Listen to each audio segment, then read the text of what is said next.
mysterious character of Emperor Haile Selassie. It is rare for a political leader to become the center of global religious worship.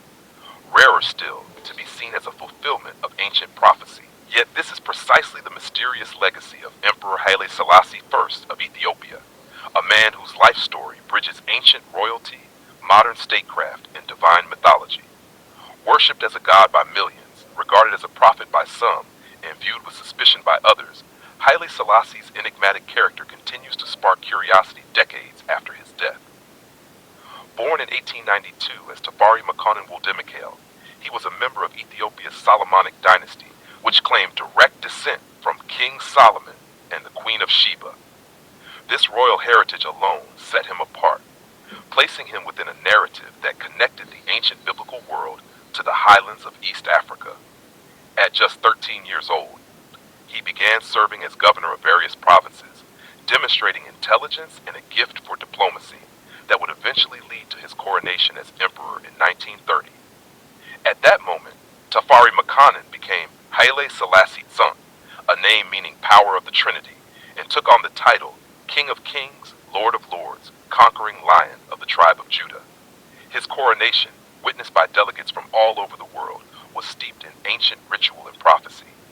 For some, it was more than a political event. It was a spiritual awakening. It was around this time that Haile Selassie's life took on truly mythic proportions. Thousands of miles away, in the Caribbean island of Jamaica, a religious movement was forming based on the belief that Selassie was the messianic figure foretold in Christian scripture. Drawing from passages in the Bible, particularly the book of Revelation, the Rastafari movement declared him to be the second coming of Christ, God incarnate on earth. Though Haile Selassie himself never claimed divinity, he did not publicly reject this status either, a silence that only deepened the spiritual mystery surrounding him. In 1966, when he visited Jamaica, he was greeted not as a political leader, but as a divine being. Thousands gathered at the airport in ecstatic fervor. Some wept, others fainted, and many burned ceremonial herbs in his honor. The images of this visit, Haile Selassie stepping calmly from his plane into a cloud of incense and adoration, cemented his godlike image in the minds of believers. Remarkably, despite the international attention and growing religious devotion, he continued to maintain an ambiguous stance.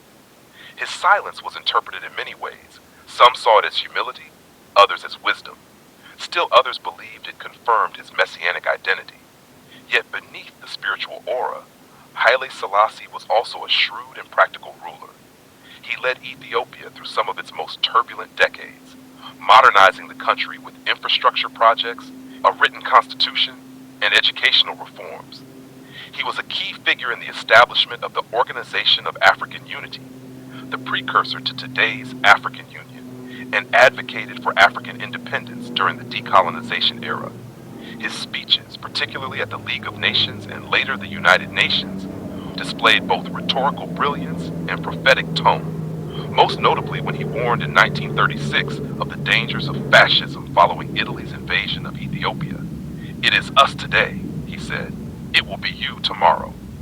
The world soon realized how right he was as World War II unfolded. Despite his efforts to modernize Ethiopia, Haile Selassie remained deeply rooted in ancient traditions and religious symbolism.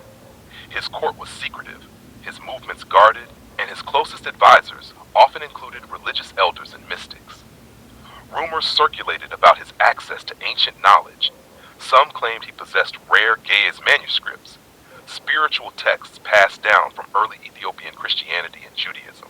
More significantly, Haile Selassie was said to have unique access to one of the most sacred relics in Judeo-Christian lore, the Ark of the Covenant. According to Ethiopian Orthodox tradition, the Ark rests in Axum, guarded by a single monk, and Haile Selassie, being the only emperor descended from Solomon, was allowed to see it. Such stories may seem fantastical, but they were accepted by many Ethiopians and helped reinforce the divine aura that surrounded him. His personal habits also reflected a deep reverence for ritual. He was rarely seen without his robes of state, moved according to protocol that had changed little in centuries, and reportedly spent hours each day in prayer and private meditation. Though deeply involved in international politics, he remained a monarch of mystery, revered at home and mythologized abroad. However, every reign faces trials. By the early 1970s, Ethiopia was experiencing severe economic difficulties, widespread famine, and growing civil unrest. In 1974, a Marxist military group known as the Derg staged a coup, ending centuries of monarchy and placing Haile Selassie under house arrest. The fall of the emperor was sudden and shrouded in secrecy. The government reported that he had died of natural causes, but no funeral was held, and his body was not seen publicly. For over 2 decades, his burial place remained unknown. In 2000, his remains were finally reinterred at Holy Trinity Cathedral in Addis Ababa in a grand ceremony, 26 years after his mysterious death. This long silence surrounding his death only added to the mythos. For Rastafarians, his disappearance was not death but ascension. For others, it raised questions about the true events of his final days. Why would the regime hide his death and delay his burial for decades? Was it fear of his symbolic power, even in death? Or did they seek to erase a legend too large for the revolution to contain? Today, Emperor Haile Selassie remains a figure of immense complexity. In Ethiopia, his legacy is debated. Some remember him as a unifier and modernizer, others as an authoritarian whose inaction during famine cost thousands of lives.